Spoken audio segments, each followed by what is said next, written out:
જય માતાજી મિત્રો। તો ખરેખર આપણા મનુષ્ય અવતારને શરીરની ખરેખર અમુક માણસોને કદર નહીં હોતી અને ખરેખર નાના મોટા ઝઘડામાં આખું શરીર ગુમાવી દીશે। એટલે થોડી સમજણનો અભાવ હોય છે એના કારણે। અને કાળ મારતા આવડે ને તો જિંદગીમાં દુઃખ ના આવે।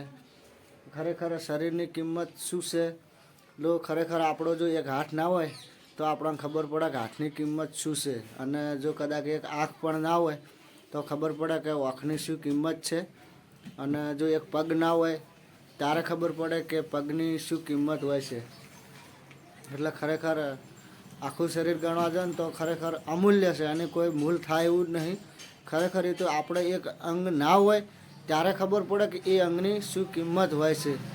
એટલે ખરેખર અમુક સમજણનો અભાવ હોય ને એના કારણે અમુક શરીર વેડફી નાખે છે। અમુક ઝઘડા બાબત થાય, અમુક જીવ પણ ટૂંકાવતા હોય છે। એટલે ખરેખર આ બધું ના થવું જોઈએ। જિંદગી મળી છે તો ખરેખર મોજથી જીવી લેવી જોઈએ અને મા બાપનું નામ પણ રોશન કરવું પડે।